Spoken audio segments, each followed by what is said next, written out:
Jusqu'à présent, je vous ai présenté des fonctions de droite, de rectangle, de cercle, d'arc.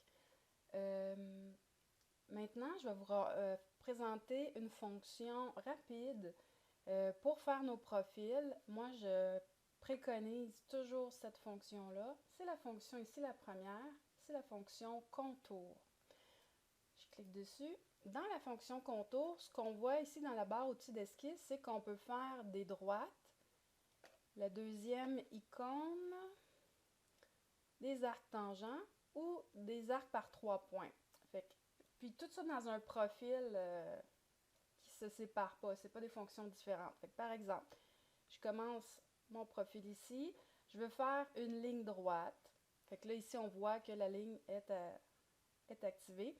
Quand elle est bleue, c'est parce que ça va être horizontal. Là, je clique dessus. Si je veux continuer, par exemple, par un arc tangent, là, en passant, si je dessine n'importe quelle dimension, je n'ai pas de dimension comme telle à suivre. Alors, je vais tout simplement un deuxième point. Puis là, on voit ici la tangente qui est apparue. Si je veux continuer par un autre arc tangent, je reclique dessus. Je m'en vais dans cette direction-là. Là, je voudrais partir par une droite. Là, je pourrais m'en aller comme ça, par exemple, ou est-ce qu'on aurait un arrêt de vive ici, là, sur le coin. Ou je pourrais faire une droite tangente. Regardez, on a le symbole de tangence ici, là, qui apparaît quand je suis au bon endroit. Là, je pourrais refaire un arc tangent ici. Je vais juste vous montrer quelque chose. Puis quand je garde, je fais mon arc tangent, et quand je garde mon curseur enfoncé, c'est que je vais refaire un autre arc tangent. Là, je clique sur mon point final, je glisse, ça fait comme une fenêtre, et j'ai un autre arc tangent. Fait que je ne suis pas obligée d'aller toujours sélectionner arc tangent en haut. Je glisse, je fais une fenêtre, toujours en appuyant, en enfonçant mon bouton, j'étudie droite, gauche sur ma souris. Je me mêle tout le temps entre ma gauche et ma droite, là, ça c'est depuis, depuis que je suis en âge de parler ou de première année qu'on apprend ça, là, bon, ça m'a suivi toute ma vie. C'est ça, fait que arc tangent, puis là, mettons, je veux terminer par une droite pour venir terminer sur mon point d'origine, mais on voit ici mon symbole comme quoi je suis coïncident.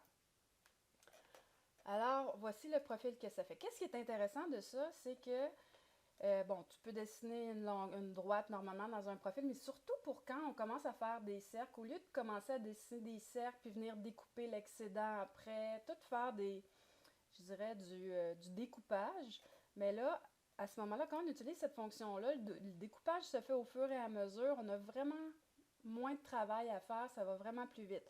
Ce qui est important, c'est d'essayer de dessiner notre profil à peu près, pas exactement, à peu près dans les bonnes dimensions. Puis à la fin, on vient mettre les dimensions, mettons R19 ici, je voulais 20, je double-clique, je mets 20, etc.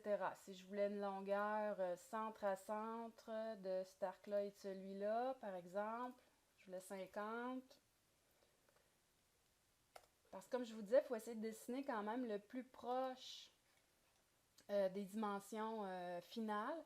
Parce que si, par exemple, je vais vous faire la démonstration, si c'est ici, au lieu de, bon, c'est 30, double-clic, finalement, je voulais, allez, 300, exemple. Là, ça va se déformer pas mal, puis vous voyez le profil, ce qu'il a fait, il a été croisé. Puis là, c'était pas ça que je voulais initialement, là. Je vais mettre ça. Vous voyez, ça a défait mon profil original. Ça, c'est ça qui arrive quand...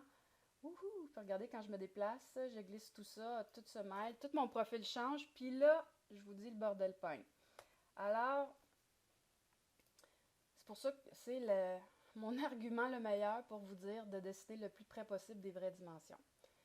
Fait que ça, c'est la fonction contour. Je peux recommencer juste un petit exemple.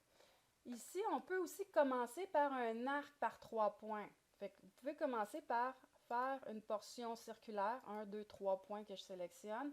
Puis après, vous continuez avec soit arc tangent, droite, ou un autre arc par 3 points, par exemple.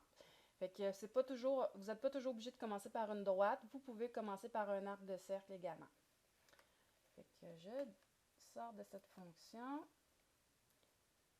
Fait que mon grand conseil en tant que dessinatrice depuis plusieurs années, c'est vraiment la fonction à préconiser pour faire vos esquisses. Pratiquez-vous, elle peut avoir l'air étrange sur le coup, mais avec le temps, quand vous allez bien la maîtriser, elle va vous faire sauver beaucoup de temps.